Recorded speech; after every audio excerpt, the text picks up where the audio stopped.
First contact facade. Ambassador Vela Kirks studied the holographic display of Earth with growing unease. After centuries of diplomatic service to the Galactic Council, she had overseen first contact with dozens of emerging civilizations. But something about this one felt different. "Display their technological progression timeline again," she commanded. The AI complied, projecting a neat curve showing humanity's development from simple tools to their current early space age. The progression was textbook perfect, too perfect. Remarkable consistency in their advancement patterns, noted her aide, Zin, antennae twitching with interest. They'd hit every expected milestone, right on schedule. That was exactly what bothered Vela. In her experience, species developed messily, with fits and starts, technological dead ends, and unexpected leaps forward. Humanity's progression looked like something from a theoretical model rather than reality. "What's their current capability assessment?" she asked, though she had memorized the file. Pre-FTL civilization achieved limited solar system exploration via chemical propulsion. Nuclear fission mastered, fusion experimental. Global information network based on primitive electronic computing. Environmental damage from industrial development currently being addressed through renewable energy transition. Everything about them screamed typical emerging civilization. Yet in all her years of service, Vela had never encountered a species that seemed quite so deliberately typical. "Show me their response to our initial contact signal," she ordered. The hologram shifted to display the official Earth transmission. It was perfectly formatted according to Council protocols. Protocols they shouldn't have known about. The humans had responded with exactly the right mix of excitement and caution, asked exactly the appropriate questions, and proposed exactly the kind of meeting arrangement the Council preferred. "They're either the most remarkably suited species for galactic integration we've ever encountered," Vela mused, "or they're putting on a show." Her ship, the Stellar Seeker, had been monitoring Earth for 3 standard months now. Everything they observed aligned precisely with what you'd expect from a civilization at this development stage. Their spacecraft were primitive but functional. Their cities were appropriately sized and laid out. Their wars and conflicts matched predicted patterns for their social development level. But Vela had started noticing tiny discrepancies, like how their primitive rockets never seemed to fail catastrophically, despite using dangerous chemical propellants, or how their leaders seemed just a bit too composed about the prospect of alien contact, or the way their scientists asked questions that somehow managed to be both appropriately basic and subtly profound. "Zin, what do your cultural analysis algorithms say about their entertainment media?" Her aide pulled up another holographic window. "Fascinating patterns, Ambassador. They seem particularly fond of stories about more advanced aliens discovering Earth, and in a statistically improbable number of these stories, the humans turn out to be special in some way." Vela's inner eyelids flickered, her species equivalent of a frown, almost as if they're amusing themselves with the truth. "That would be an extremely cynical interpretation, Ambassador," Zin replied carefully. "Perhaps, or perhaps I'm not being cynical enough." She turned to face the blue-green planet hanging in their main viewport. "Schedule the initial diplomatic meeting, but have our security teams run maximum sensitivity scans during the encounter. Let's see if our new friends are really as charmingly primitive as they appear." The meeting was arranged for what the humans called Central Park in their New York City. As Vela's shuttle descended through Earth's atmosphere, she observed the preparations below. Everything was exactly as it should be. Security personnel deployed in appropriate patterns, media positioned at reasonable distances, medical teams standing by just in case. Perfect. Too perfect. The human delegation waited exactly where they had said they would be. Their leader, a woman who had introduced herself as Dr. Sarah Chen, stepped forward with a warm smile as Vela emerged from the shuttle. "Welcome to Earth, Ambassador Kirks," she said in flawless galactic standard. Vela's translator hadn't even activated yet. "You speak our language," she said carefully, noting how none of the other humans seemed surprised by this fact. "Oh, we're quick studies," Dr. Chen replied with that same warm smile. "We've been practicing since we detected your ship entering the solar system. I hope you don't mind. We were so excited about making new friends." There it was again. That sense that every word, every gesture was carefully calculated to present exactly the image they wanted to project.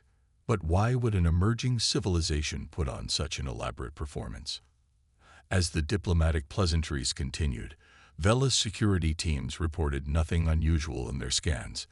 The humans appeared to be exactly what they claimed to be, a young species taking their first steps into a larger universe. But as Dr. Chen led them on a tour of their facilities, Vela couldn't shake the feeling that she wasn't seeing humanity's true face. She was seeing the face they wanted the galaxy to see, and she intended to find out why. Cracks in the illusion. The first sign that something was seriously wrong came during what should have been a routine technology exchange meeting. Vela had brought her chief science officer, Dr. Xen Lu, to observe Earth's premier research facility in Geneva. Everything about the facility looked appropriately primitive. Analog monitoring equipment, basic particle accelerators, and computers that still used silicon processors. Dr. Xen Lu was examining their latest prototype fusion reactor when he noticed something odd. "Ambassador," he called quietly, "could you look at these containment field calculations?" Vela moved closer, her crystalline eyes focusing on the complex equations covering a whiteboard. At first glance, they appeared to be standard theoretical work for a civilization at this stage, slightly flawed attempts to solve containment issues that the Council had mastered centuries ago. But there was something elegant about the mistakes. Too elegant. "Dr. Chen," Vela called to their ever-present guide. "These calculations, they're incorrect, but in a very specific way." "Oh." Chen's expression remained pleasant, interested. "Our mathematicians would appreciate any insights. We're still struggling with plasma containment." "The error in the third line," Sen Lu interjected. "It's exactly the same mistake the Proxians made 400 years ago when they were developing fusion power, down to the misplaced decimal point." For just a moment, something flickered behind Chen's eyes. Amusement, before it vanished beneath her usual helpful demeanor.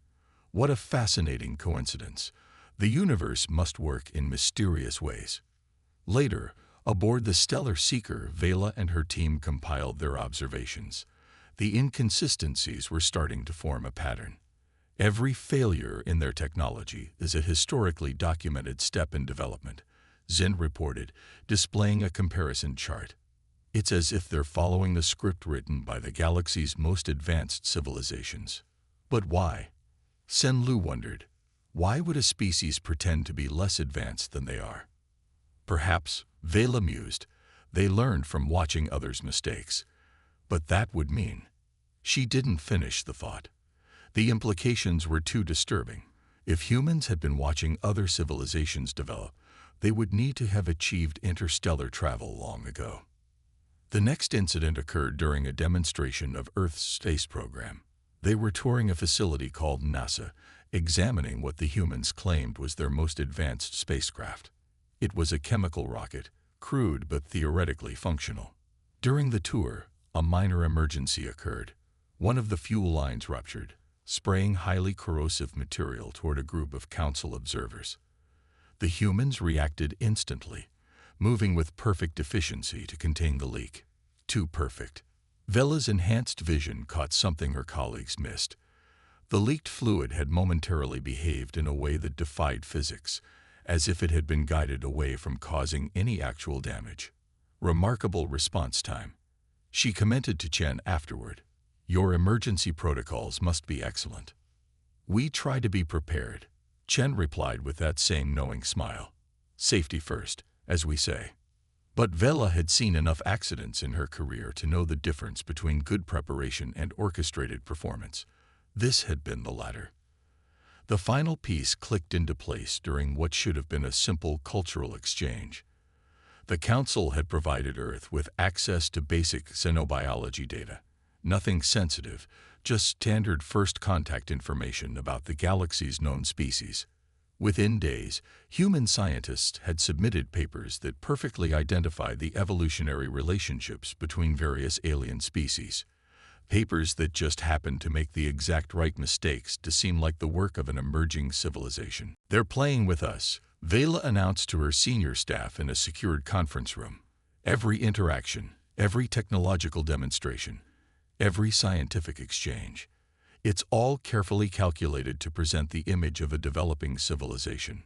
But the energy readings from their planet match their declared technology level. Zin protested. Their infrastructure, their emissions, everything indicates a pre-FTL civilization. Unless, Zhen Lu said slowly, they're masking their true signatures somehow. But that would require technology far beyond even the Council's capabilities. Vela stared out at the seemingly primitive planet below. "We need to force their hand. Show me the historical records of other civilizations that achieved first contact at this development stage."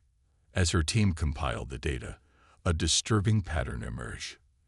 Every civilization had faced some kind of crisis shortly after first contact. A natural disaster, a technological failure, something that required assistance from the Council. Earth had faced no such crisis. Everything had gone smoothly. Too smoothly. "Perhaps," Vela said carefully, "we've been asking the wrong question. Instead of wondering why they're hiding their true capabilities, we should be asking, what are they waiting for?" She didn't have to wait long for an answer. The next day, their sensors detected a massive anomaly heading toward the solar system, one that would force humanity to either maintain their charade or reveal their true nature. And Vela had a feeling she knew which option they would choose. The mask slips. The anomaly appeared on the Stellar Seeker's long-range sensors as a massive gravitational disturbance, heading directly for the solar system. Initial calculations showed it would pass dangerously close to Earth's moon, potentially destabilizing its orbit. This is exactly the kind of crisis that would require Council intervention, Vela observed, watching the holographic projection of the anomaly's path. "Let's see how our human friends handle it." She expected them to request assistance, as any developing civilization would when faced with a threat beyond their technological capabilities. Instead, Dr. Chen's response to their warning was surprisingly calm. "Thank you for the alert, Ambassador. We'll monitor the situation. No panic, no urgent requests for help. Just that same measured composure they'd shown throughout all their interactions." Vela ordered continuous surveillance of Earth's response to the crisis. What she observed shattered any remaining doubts about humanity's deception. Their supposedly primitive satellites began moving in ways that violated their stated technological limitations, adjusting orbits with impossible precision. Their lunar bases, which they'd claimed were simple research outposts, suddenly showed energy signatures that flickered in and out of their sensors' detection range. "Ambassador," Zin called urgently, "you need to see this." The display showed a series of human spacecraft emerging from behind the moon, vessels that had somehow remained hidden from their advanced scanning systems. "Those aren't chemical rockets," Zhen Lu observed dryly. The ships moved with a grace that suggested technology far beyond humanity's claimed capabilities, taking up positions around the moon in a perfect defensive formation. Then came the most revealing moment. As the gravitational anomaly approached, something extraordinary happened. The space around the moon seemed to ripple, as if reality itself was being gently nudged aside. The anomaly's path curved away, its trajectory altered so smoothly that it would have seemed natural to less careful observers. "They didn't just deflect it," Zhen Lu whispered in awe. "They manipulated the underlying fabric of space-time. That's beyond even theoretical Council technology." Vela watched as the human ships disappeared back to their hiding places, their energy signatures fading from sensors as if they'd never existed. On Earth below, everything continued as normal. Their primitive satellites maintaining their regular orbits, their public space agencies discussing basic rocket launches. The charade would have continued perfectly if Vela hadn't been watching so carefully. But she had seen enough. It was time to confront Dr. Chen. The meeting was arranged in the same New York park where they'd first landed, but this time Vela came alone. Chen was waiting, sitting casually on a bench, feeding birds, a picture of innocence that now seemed absurd given what Vela had witnessed. That was an impressive display of gravitational manipulation, Vela said without preamble, particularly from a civilization that supposedly hasn't mastered nuclear fusion yet. Chen's smile remained unchanged, but something shifted in her eyes. The carefully maintained mask of helpful primitive was still there, but now Vela could see the ancient intelligence behind it. We wondered how long it would take you to notice, Chen replied. You're more observant than most. The Rigelians watched us for 50 years and never caught on. How long have you been maintaining this deception? And more importantly, why? Chen tossed another handful of bread to the birds before answering. Would you believe me if I said we've been doing this since before your council achieved spaceflight? Vela's crystalline eyes widened. That would mean that we were watching when your people took their first steps into space. Yes, we were there when the council formed. We've been watching, waiting, guiding when necessary. But the energy requirements to maintain this facade across an entire planet, the technological sophistication needed to fool our sensors. Chen laughed softly. Ambassador, if you're having trouble understanding how we hide our technology, you're really going to struggle with why. She stood, brushing breadcrumbs from her hands. Would you like to see what Earth really looks like? What humanity really is? I warn you, though, once you know, you can't unknow. And the Council may not be ready for the truth. Vela straightened her diplomatic robes. I think the Council has been ready for a very long time. We just didn't know what we were waiting for. Follow me then, Chen said, walking toward what appeared to be an ordinary maintenance door in a nearby building. And remember, everything you thought you knew about humanity was exactly what we wanted you to think. As they approached the door, Vela's sensors detected something impossible, a space that was larger on the inside than the outside. She realized she was about to discover just how deep humanity's deception went, and why they had maintained it for so long. The door opened, revealing a corridor that shouldn't exist, glowing with technology that shouldn't be possible. And as Vela stepped through, she understood that she wasn't just about to learn humanity's secret. She was about to learn why they had kept it hidden from the galaxy for so long.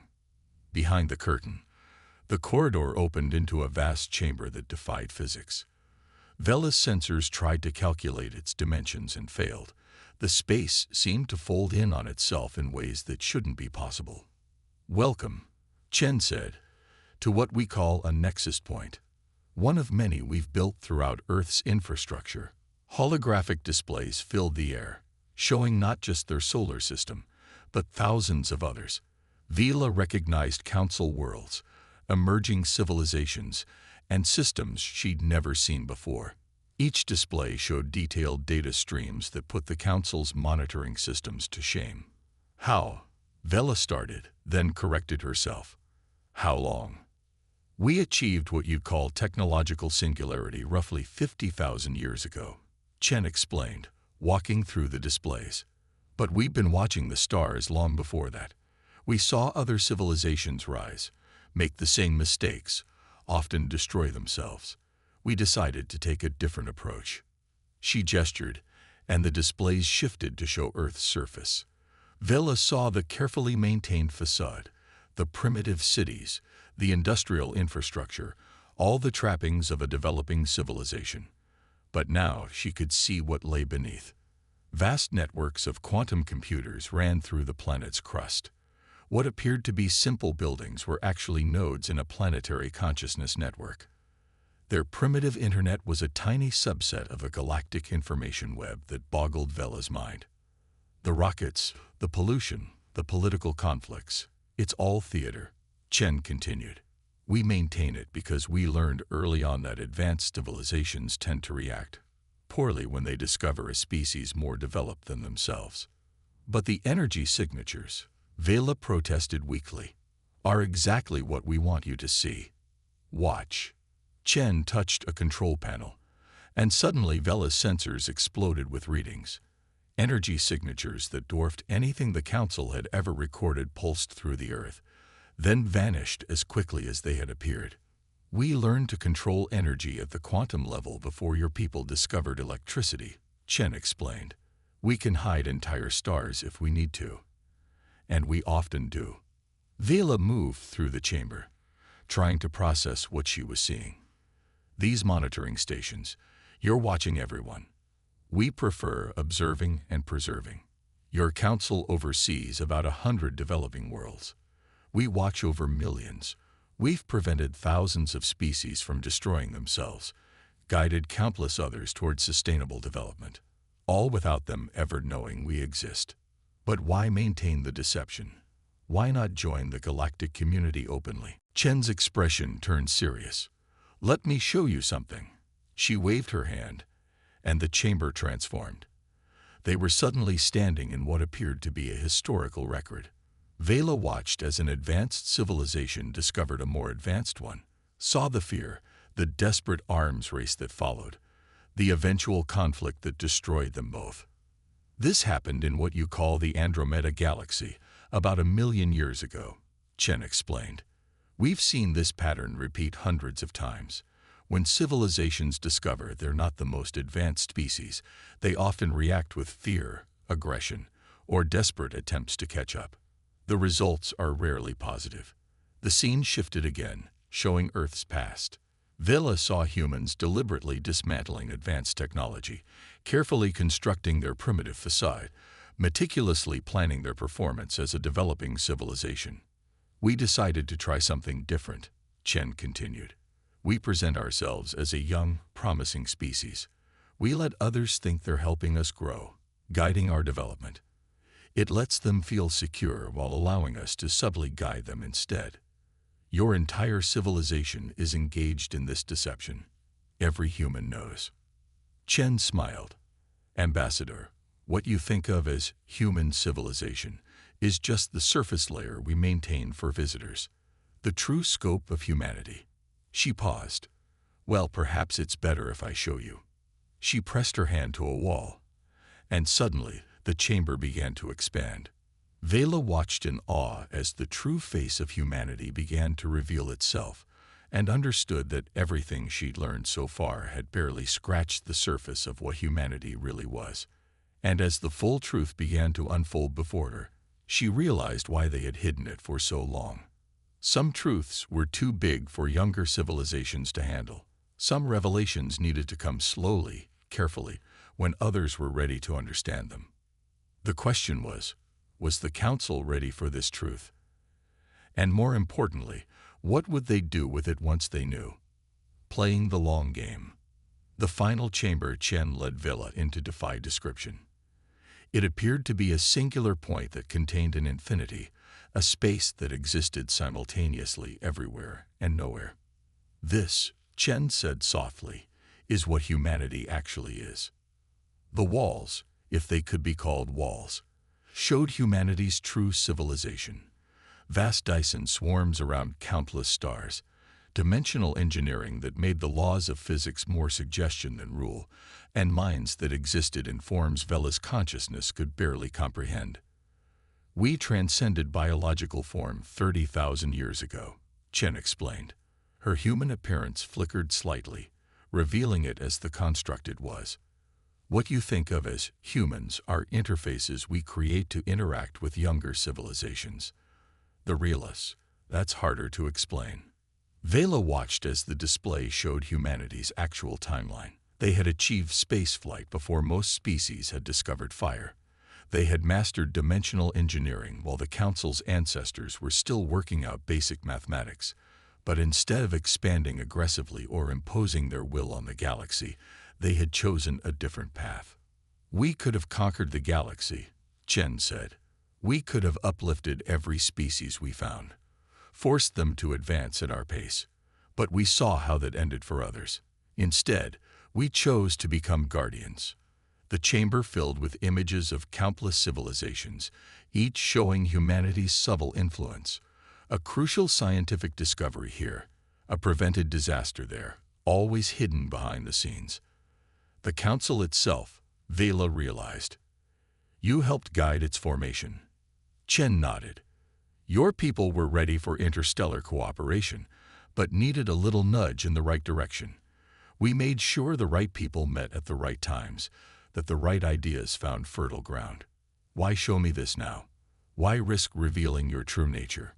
Because the galaxy is changing, Chen replied. The chamber displayed new data, showing patterns even Vela's advanced diplomatic training struggled to interpret. Something is coming. Something that will require the Council to be ready, to be stronger than it is now. A threat. An opportunity. But one that needs to be handled correctly. The Council needs to evolve. But if we simply told you how, if we revealed ourselves fully and tried to guide you directly, she gestured and Vela saw simulations of possible futures. Most ended in chaos. So instead, Vela understood, you're showing just me. Why? Because you'll handle this knowledge the right way. You'll plant the right seeds, guide the Council toward the necessary developments without revealing their source. You'll help prepare them for what's coming. The chamber shifted again, returning to its original appearance. But now Vela could see the subtle signs of advanced technology she'd missed before. The slight distortions in space-time, the barely perceptible quantum fluctuations. What do you need me to do? She asked. For now, nothing obvious. Return to the Council. Continue your diplomatic work, but you'll start to notice things. Opportunities to guide policy in certain directions. Chances to implement subtle but important changes. You'll know what to do when the time comes, and humanity will continue its masquerade, pretending to be a developing civilization. For now, Chen's smile held centuries of hidden knowledge. Think of Earth as a teaching hospital. Young civilizations come here to practice first contact, to learn about helping developing worlds. They teach us their technology, never realizing they're the ones being taught. As they walked back toward the normal world, Vela's mind raced with implications. Everything she'd known about galactic history needed to be reevaluated. Every assumption about technological development had to be questioned. At the door, Chen paused. One last thing, Ambassador. You're not the first to discover our secret, and you won't be the last. There are others like you throughout the galaxy, each playing their part in preparing for what's coming. You'll start to recognize them once you know what to look for. Vela stepped back into the park, watching as the doors seemed to fade into an ordinary maintenance entrance. Above, Earth's primitive satellites continued their predictable orbits. Somewhere in the city, humans went about their carefully orchestrated performance of a developing civilization. But now she saw it all differently. The clumsy rockets weren't signs of technological infancy, but master-class performances in deception. The political squabbles weren't real conflicts, but carefully crafted lessons for watching civilizations. And somewhere, behind it all, an unimaginably advanced civilization was patiently guiding the galaxy towards something greater, playing a game so long and subtle that even seeing it in action wasn't enough to fully comprehend its scope. As Vela prepared her official report for the Council, she smiled. She would report that Earth was developing exactly as expected, that humanity was progressing perfectly normally toward galactic citizenship, and that wasn't exactly a lie. After all, humanity was developing, just not in the way anyone suspected. They were developing the rest of the galaxy, guiding it step by step toward a future only they could see. And now Vela was part of their grand performance, another player in humanity's longest game. The universe, she realized, would never look quite the same again.